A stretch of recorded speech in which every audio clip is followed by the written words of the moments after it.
Hello students, welcome to BM academy. দেখো, আজকে আমরা ডিভিভি 5-এর প্রশ্নগুলো আলোচনা করব। তো সবথেকে প্রথমেই যে আমার প্রশ্নটা রয়েছে, E/m এর মান ঊর্ধ্বক্রমে কোনটাতে আছে জানতে চেয়েছে। তো E মানে হচ্ছে ইলেকট্রনের চার্জ আর m মানে হচ্ছে মাস। তাহলে যার মাস বেশি হবে তার ক্ষেত্রে E/m এর ভ্যালু কম হবে। তো মাসের ক্ষেত্রে আমরা একটা অর্ডার জানি যে আলফা কণার ভর সবচেয়ে বেশি, তারপরে প্রোটন, তারপরে হচ্ছে ইলেকট্রন। আর নিউটনের ক্ষেত্রে আবার কি হয়, এই চার্জের মানটা হয়ে যাচ্ছে, মানে এর ক্ষেত্রে ভ্যালু মানে যেটা চার্জের ভ্যালু সেটা হচ্ছে আমার 0। তাহলে ইটা 0 হওয়ার কারণে আমার নিউটনের ক্ষেত্রে E/m এর ভ্যালুটা সব থেকে কম হয়ে যাবে। আচ্ছা, আর এই আলফা, প্রোটন আর ইলেকট্রন এদের মধ্যে যেহেতু আমার আলফার ভরটা সবচেয়ে বেশি, তাই আলফার ভরটা এখানে সবচেয়ে কম হবে, প্রোটনের ভরটা মাঝে থাকবে, এখানে ইলেকট্রনের ভর হচ্ছে সবচেয়ে কম ছিল, তাই এখানে ইলেকট্রনের ভরটা সবচেয়ে বেশি হবে, মানে E/m ভ্যালুটা সবচেয়ে বেশি হবে। তাহলে আমার এখানে প্রথম কার্ডটা অ্যান্সার হিসেবে দাঁড়ালো। পরেরটাতে বলেছে শক্তির অর্ডার জানতে চেয়েছে। শক্তির অর্ডার প্রথমে আমরা n+lটাকে তো যোগ করে নিই, তো এখানে আমরা যোগ করলে 5 পাবো, এটাও 5 পাবো, এটা 4 পাবো, এটা 4 পাবো। তাহলে সব থেকে কম হবে 2 আর 4। 2 আর 4-এর মধ্যে আবার n-এর মানটা 3 আছে এখানে, তাহলে সব থেকে কম হচ্ছে 4। তাহলে 4-এর পরে হচ্ছে 2, তাহলে এখানে আমার প্রথম অপশানটা তো চলেই এলো। তারপরে 3 আর 1 হবে, 3 আর 1-এর মধ্যে আবার এখানে n-এর ভ্যালুটা 3 দেওয়া আছে, তাহলে 3 হবে। তারপরে লাস্টে হবে, সবার শেষে হবে n=4 আছে, আর n+l-এর ভ্যালুটা 5 আছে, তার জন্য আমার 1 হবে। আচ্ছা, নিচের কোন বিকল্পটি পরমাণুর ভূমিস্তর ইলেকট্রন বিন্যাস প্রকাশ করে না? ভূমিস্তর করা মানে আমাদের নর্মাল যে কনফিগারেশনগুলো সেটা, যেমন 3D8 4s2 correct configuration, 3D10 4s1 correct configuration, 3D5 4s1 correct configuration, but 3D9 4s2 এটা কিন্তু আমার ভূমিস্তরের কনফিগারেশন নয়।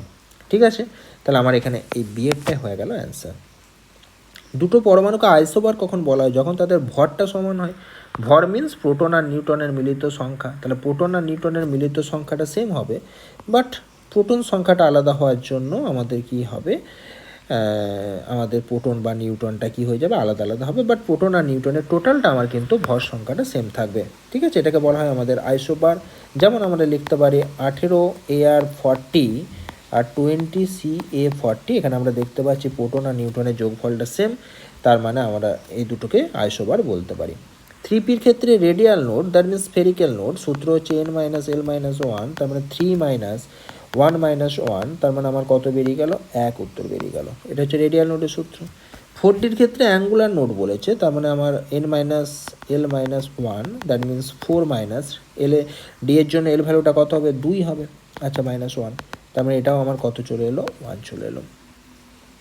আচ্ছা, পরমাণুর ইলেকট্রনের সুনির্দিষ্ট গতিপথের অস্তিত্ব নিচের কোনটি দ্বারা বাতিল হয়? হাইজেনবার্গের আনসার্টেনটি প্রিন্সিপাল, যেটা আমাদের কোনো পরমাণুর যে অবস্থান এবং ভরবেগের যে অনিশ্চয়তার ব্যাপারটা প্রকাশ করে, তাই সুনির্দিষ্ট তত্ত্বটাকে আমরা কি করছে? বাতিল করা হচ্ছে। তৃতীয় কক্ষে মোট অরবিটালের সংখ্যা, তৃতীয় কক্ষ মিন্স n=3, তাহলে এখানে অরবিটালের সংখ্যা হবে n², দ্যাট মিন্স কটা? 9টা। নিচের কোনটির ওপর কক্ষকীয় কৌণিক ভরবেগ নির্ভর করে? কক্ষকীয় কৌণিক ভরবেগের সূত্র হচ্ছে আমার এই √L × L+1h/2π, দ্যাট মিনস এটা এলের উপর ডিপেন্ড করবে। ক্লোরিনের আমরা জানি দুটো আইসোটোপ, একটা 35 আর একটা 37, কিন্তু এর পারমাণবিক ভর আমরা 35 লিখি, তার কারণ আমার যে Cl35 আইসোটোপটা সেটা আমার প্রকৃতিতে 75% পাওয়া যায়, আর ক্লোরিন 37 যে আইসোটোপটা সেটা আমার 25% পাওয়া যায়। তাহলে এর রেশিও কত? 3:1। তাহলে আমার এখানে প্রথমে আমার কোশ্চেন আবার দেখে নিতে হবে যে প্রথমে 37টা চেয়েছে, তারপরে 35টা চেয়েছে, তাহলে আমার 1:3 উত্তর করতে হবে। আচ্ছা, 3:1 থেকে আমাদের এই 35.5 কী করে আসছে? দেখো, প্রথমকার ভর হচ্ছে 35, এটা হচ্ছে আমার 3 ভাগ আছে। আচ্ছা, 37টা কত ভাগ আছে? 1 ভাগ আছে, মানে 75% আর 25%, টোটালটা হচ্ছে 3 আর 1-এ 4 ভাগ। তাহলে এটাকে আমরা ক্যালকুলেট করলে চলে আসবে কত? 35.5। পরের প্রশ্নটাতে জাস্ট দুটো অপশান দেওয়া আছে, একই ইলেকট্রন বিশিষ্ট আয়ন বলেছে, ক্রোমিয়াম 3+, আমার এখানে 23টা আয়ন, Fe3+-এ 25টা আয়ন। তো এখানে দেখো Fe3+ 25টা আর Mn2+-এও 25টা, তাহলে আমার এটা অ্যান্সার হয়ে গেল। অক্সিজেন পরমাণুর ইলেকট্রন সময়ের ক্ষেত্রে কোন তথ্যটা সঠিক? 2s আর 2p-র ক্ষেত্রে বলেছে জেড এফেক্টিভের মান 1 হবে। জেড এফেক্টিভ মানে হচ্ছে আমাদের এফেক্টিভ নিউক্লিয়াস চার্জ, অর্থাৎ এর মাধ্যমে আকর্ষণ ক্ষমতাটা বোঝায়। যার ক্ষেত্রে জেড এফেক্টিভ বেশি হয়, তার ক্ষেত্রে বহিস্থকক্ষের ইলেকট্রনের প্রতি নিউক্লিয়াসের আকর্ষণ বলটা তার ক্ষেত্রে বেশি হয়, ফলে তার আয়নাইজেশন এনার্জির মানটা বেশি হয়, সেক্ষেত্রে আমাদের রেডিয়াসটা কম হয়। এসব ব্যাপারগুলো আমাদের আছে, এগুলো আমরা জানি। তাহলে 2s আর 2p-র মধ্যে তো আমাদের জেড এফেক্টিভ কখনোই সেম হবে না, কারণ 2s-এর ক্ষেত্রে আমরা জানি যে সাইজটা ছোটো, 2p-র ক্ষেত্রে একটু হলেও দূরে থাকে সেটা। আচ্ছা, বেশ। তাহলে 2s আর 2pর ক্ষেত্রে ইলেকট্রনের মানে শক্তিমাত্রার মান একই বলেছে, তাহলে এটাও আমার ভুল তথ্য আগেরটার মতনই। 1s আর 2s এর ক্ষেত্রেও জেড ইফেক্টিভ সেম নয়, তাহলে এটাও ভুল। 2s অরবিটালে উপস্থিত দুটো ইলেকট্রনের ঘূর্ণন কোয়ান্টাম সংখ্যার মান একই কিন্তু বিপরীত চিহ্নযুক্ত, অর্থাৎ একটা 2s যদি অরবিটাল হয়, এখানে যে দুটো ইলেকট্রন আছে তাতে ঘূর্ণন কোয়ান্টাম সংখ্যার মান প্রথম ইলেকট্রনটারও হাফ, তারপরেরটারও হাফ, কিন্তু প্রথমকারটা প্লাস হাফ, পরেরটা মাইনাস হাফ, তাহলে এটা হচ্ছে বিপরীত চিহ্নযুক্ত। এটা আমার সঠিক তথ্য। কোয়ান্টাম সংখ্যার মধ্যে সঠিক সেট কোনটা? কোয়ান্টাম সংখ্যার মধ্যে এই সেটটা তো ভুল হয়ে গেল, প্রথমটা L1 হলে m এর মানটা এটা +2 হবে না। আচ্ছা, তারপর কি n=2 হলে l=1 হতে পারে, m এর মানটা আমার +1 হতে পারে, তাহলে এটা আমার সঠিক সেট। আচ্ছা, n=3 হলে l=4, এই জায়গাটা ভুল হয়ে গেল। আচ্ছা, এটাও আমার 3 হলে এটা 2 হতে পারে, ml এর মানটা -2 থেকে +2, তার মানে এই A আর C হচ্ছে আমার এখানে সঠিক সেট। আচ্ছা, নিচের কোন ইলেকট্রনীয় ট্রানজিশনের ক্ষেত্রে হাইড্রোজেন পরমাণু সবচেয়ে বেশি শক্তি শোষণ করে? দ্যাট মিন্স শক্তি শোষণ করে মানে আমার এনার্জির মানটা হায়েস্ট বলতে চাইছে, মানে সব থেকে বেশি শক্তি আমার শোষণ করছে কোথার থেকে কোথায় যদি গ্রহণ করে। তো আমার এখানে যেটা অ্যান্সার হবে যে n=1 থেকে n=2তে, কারণ n=1 ক্ষেত্রে আমরা এনার্জির মানটা যেটা জানি -13.6 ইলেকট্রন ভোল্ট, আর একটাতে হচ্ছে -3.4 ইলেকট্রন ভোল্ট। প্রথমটা হচ্ছে যে n=1 জন্য, দ্বিতীয়টা হচ্ছে n=2 জন্য, এটা হচ্ছে টোটাল এনার্জির মান। তাহলে আমার এখানে গ্যাপিংটা কত হবে? 10.2 ইলেকট্রন ভোল্ট হবে। এটাই দেখা যাবে যে সব থেকে আমার হায়েস্ট এনার্জি গ্যাপিং আসছে। বেশ ক্লিয়ার হয়ে গেল তাহলে। আচ্ছা,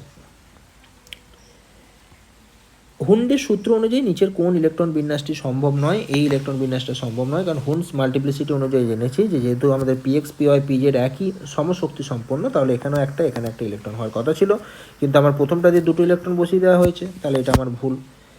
Zn2+, আমার 2+এ আমার ইলেকট্রন সংখ্যা কমবে কিন্তু প্রোটন সংখ্যা চেঞ্জ হবে না।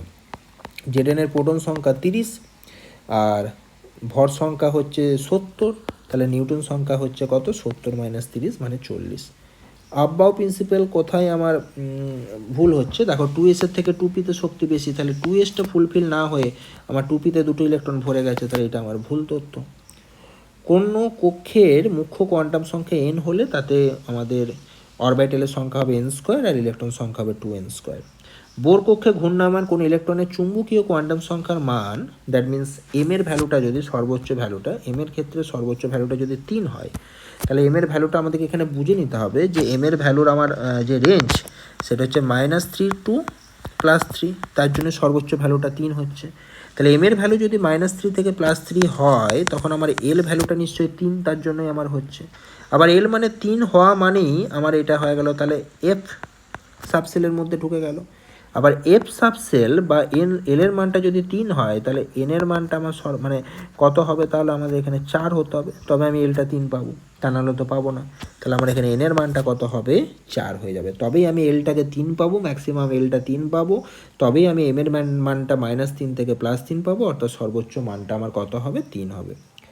3pর ক্ষেত্রে সর্বোচ্চ ইলেকট্রন সংখ্যা বলেছে, 3p ক্ষেত্রে সর্বোচ্চ ইলেকট্রন সংখ্যা হবে আমাদের কটা? পি ক্ষেত্রে আমরা জানি px আছে, py আছে, pz আছে, অর্থাৎ 3টা আমাদের অরবিটাল রয়েছে, তাহলে 3 দুগুণে টোটাল ইলেকট্রন হবে কটা? 6টা। 3p সাবসেল বা কোনো কিছু বলেনি বলে আমরা 6টা ইলেকট্রন করতে পারলাম। যদি আমার এখানে বাই চান্স অরবিটাল বা কক্ষক কথাটা লিখে দিত, তাহলে আমাকে 2 অ্যান্সার করতে হতো, কারণ অরবিটালে আমরা জানি দুটোর বেশি ইলেকট্রন থাকে না। ক্রোমিয়াম 2+ এর ইলেকট্রনিক কনফিগারেশন জানতে চেয়েছে। ক্রোমিয়াম 2+, 3d5 4s1 থেকে দুটো বেরিয়ে গেলে আমার এই ইলেকট্রনিক বিন্যাসটা হবে, ঠিক আছে, 3d4 4s0। আচ্ছা, এন এবং এল এর মান দিয়ে দিয়েছে। এন এবং এল এর মান প্রথমটাতে দেখে নাও, এর ক্ষেত্রে হচ্ছে 5, বি এর ক্ষেত্রেও 5, যোগফলটা তো সেম, কিন্তু আমরা এর ক্ষেত্রে দেখতে পাচ্ছি এন এর ভ্যালুটা কম, তাই এর শক্তি কম, তাহলে বি এর শক্তি এ অপেক্ষা বেশি। আচ্ছা, ডি ওয়াই জেড কক্ষকের যে অংশে ইলেকট্রন পাওয়ার সম্ভাবনা বেশি সেটা হচ্ছে আমাদের, এবং ওয়াই এবং জেড অক্ষের সাথে, এটা যদি আমার ওয়াই অ্যাক্সিস হয়, এটা হচ্ছে জেড অ্যাক্সিস হয়, এর সাথে আমরা কত ডিগ্রি অ্যাঙ্গেল করে পাবো? 45 ডিগ্রি অ্যাঙ্গেলে পাবো। 3px কক্ষকের নোডের সংখ্যা কত? আমার রেডিয়াল নোড যেটা চেয়েছে বা স্ফেরিক্যাল নোড, তার ক্ষেত্রে সূত্রটা হচ্ছে n-l-1, তার মানে আমার ভ্যালুটা চলে আসবে 3 - 1 - 1, তার মানে এটা হয়ে গেল 1। আচ্ছা, আর অ্যাঙ্গুলার নোড কত হয়ে যাবে? পি বলেছে, তার মানে আমার এল, তার মানে এল এর সূত্র হচ্ছে আমার পি এর জন্য কত হবে? 1 হবে। তাহলে একটা রেডিয়াল নোড, একটা অ্যাঙ্গুলার নোড, আর টোটাল নোড হচ্ছে 1 + 1 মানে 2।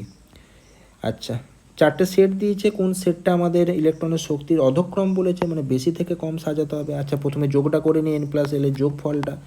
এটা 3, এটা 4, এটা 5, তাহলে সব থেকে বেশি হবে কোনটা? 4 হয়ে গেল সব থেকে বেশি। আচ্ছা, তারপরে কোনটা হবে? 1 আর 3-এর মধ্যে উত্তর আসবে, কিন্তু 1 আর 3-এর মধ্যে 3টাতে দেখো n এর মানটা 4 দেওয়া আছে, তাহলে 4-এর পরে 3 হবে, তারপরে 1 হবে, আর এখানটাতে দেখো 3 ভ্যালু আসছে, টোটালটাতে আমরা 2টা সবার লাস্টে হবে, তাহলে 4 3 1 2 এই অপশানটা। লাস্টের কোশ্চেনতে চলে আসছি। এ দেখো একটু আগে আমরা করলাম, এটা হুন্সের মাল্টিপ্লিসিটিটাকে লঙ্ঘন করছে, কারণ আমাদের একই শক্তি সম্পন্ন কক্ষ হলে পিএক্সে একটা পিওয়াই একটা থাকার কথা ছিল। আচ্ছা, কোন একটা উপকক্ষে কোন একটা পার্টিকুলার সাবসেলে ধরে পিএক্স পিওয়াই পিজেডে যখন ইলেকট্রন ঢুকবে, কোথায় ঢুকবে? যার ক্ষেত্রে আমাদের পিএক্স পিওয়াই পিজেড এটা একটা ব্যাপার, এবং কোনো একটা উপকক্ষে যার ক্ষেত্রে এল এর ভ্যালুটা কম হবে বা যার ক্ষেত্রে এল এর মানটা কম হবে, তার ক্ষেত্রে হবে, কারণ আমাদের সেইটাকে দেখে আমাদেরকে বিচারটা করতে হবে, কারণ এন ভ্যালুটা তো সেম, তাহলে এনটাকে তো এখানে বিচার করা যাবে না। তাহলে আমাদের যার ক্ষেত্রে এল এর মানটা কম হবে সেটাকে দেখে আমরা অ্যান্সারটা করতে পারি। ঠিক আছে, এই হচ্ছে ব্যাপার। বেশ, এই হলো ব্যাপার। এটা আমরা দেখলাম কোনো একটা উপকক্ষে কোনটাতে আমাদের ইলেকট্রনটা আগে প্রবেশ করবে, এটা গেল। এবার হচ্ছে 3D কক্ষকটি আমাদের ইলেকট্রন দ্বারা পূর্ণ হওয়ার পর কোন কক্ষকে প্রবেশ করবে। 3D মানে আমার ইলেকট্রন সংখ্যা কটা হচ্ছে? 3 + 2 মানে হচ্ছে 5, তাহলে 5-এর পরে কোথায় প্রবেশ করবে? দেখো 4p, এখানেও আমরা 4 + 1 মানে কত পাচ্ছি? 5, তাহলে এখানে প্রবেশ করবে। পরেরটাতে হলে 4 আর 2 6 হয়ে যাচ্ছিলো, তারপরেরটাতে 4, এটাতে তো করবে না প্রবেশ, আর তারপরেরটাতে 5 + s 5 হচ্ছে, এখানেও টোটাল 5 হচ্ছে, কিন্তু 4pর পরে 5s ঢুকবে, তার কারণ হচ্ছে 4pতে এনের মানটা কম, তাহলে 3Dর পরে 4p হবে, তারপরে 5s হবে। আচ্ছা, লাস্টেরটাতে করে নিই, তাহলে আমাদের হয়ে যাবে এখানে টোটাল ইলেকট্রন 7, এখানে 4, এখানে 4, তাহলে সব থেকে কম ইলেকট্রন কোথায় দাঁড়াচ্ছে? 2 আর 4-এর মধ্যে, তার মধ্যে 4টা অ্যান্সার হবে, কারণ 4-এর এনের ভ্যালুটা কম আছে, তাহলে 4-এর পরেই আমাদের 2 চলে আসছে, 4-এর পরে 2, তারপরে আমাদের এখানে 1, তারপরে 3, তাহলে প্রথম অপশানটা আমার উত্তর হলো। আচ্ছা, তাহলে এই আমরা মোটামুটি কোশ্চেনগুলো সব সলভ করলাম। ঠিক আছে, পরের ভিডিওতে আমরা অন্য ডিপিপি সম্পর্কে